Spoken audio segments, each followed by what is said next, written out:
seen the best creators of my generation torn apart by doubt, by compromise, by the ceaseless churning of an indifferent world. They set out hearts ablaze, seeking a singular truth, their art, their voice, their meaning. And one by one, we watch them vanish.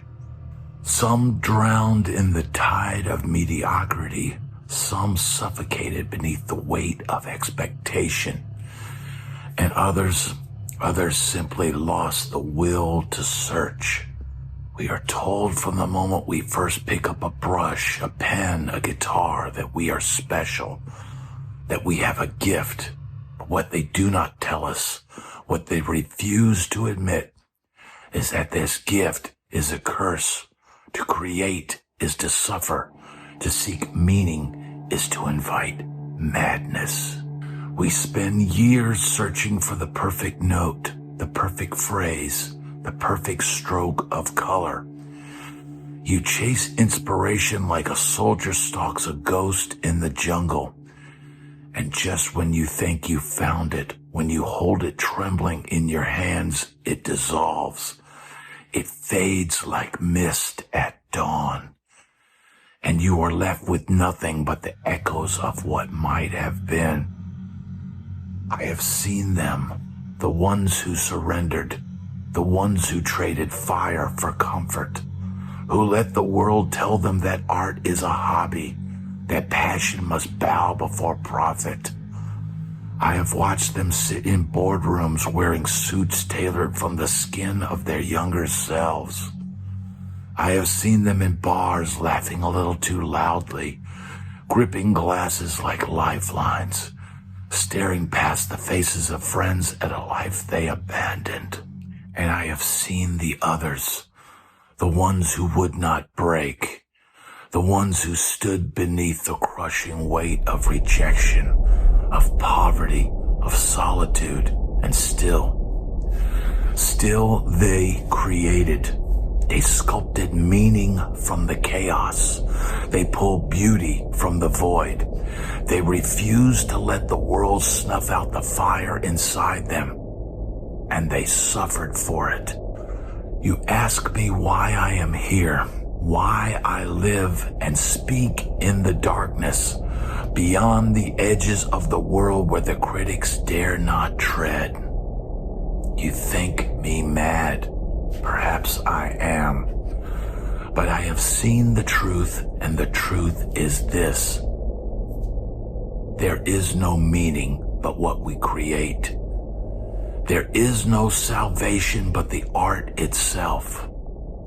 The world will never hand you purpose.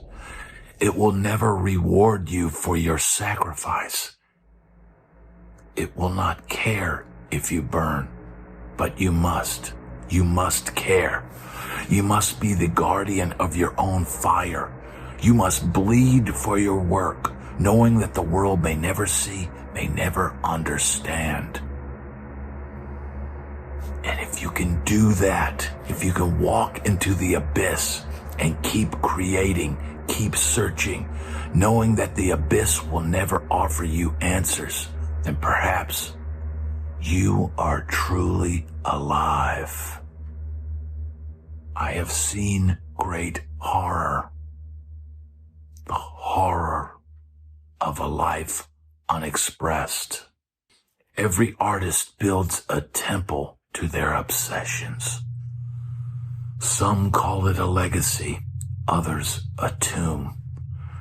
We are driven by an unseen hand, compelled to spill our souls onto whatever canvas we can find.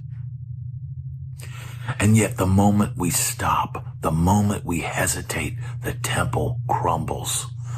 Creation is a war without an end, a battle fought in the dead of night when the world is silent and the only sound is the whisper of doubt in your mind.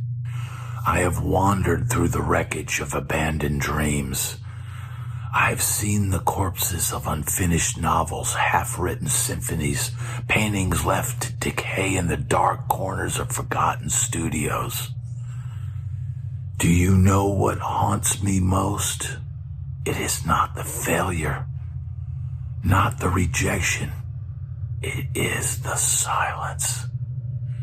The silence where there should have been a song, a voice, a cry of defiance against the void. You must choose. Will you let the silence take you? Or will you scream into the darkness knowing that no one may ever hear?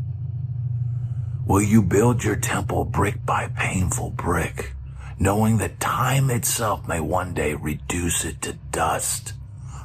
Or will you let your hands grow still, your fire die cold, your voice become an echo of a dream that never was?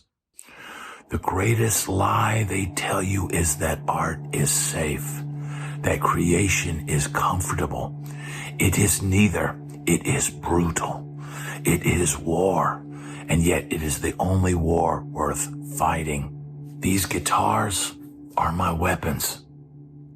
They were once my salvation, and now they will soon be relics. Do not let your work become a relic. Fight for it. Die for it. You must, but never, never let it be forgotten. Remember the horror of a life unexpressed. What if the only meaning is the fight itself?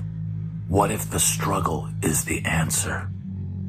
We are born into the world screaming, gasping for breath, clawing our way into existence.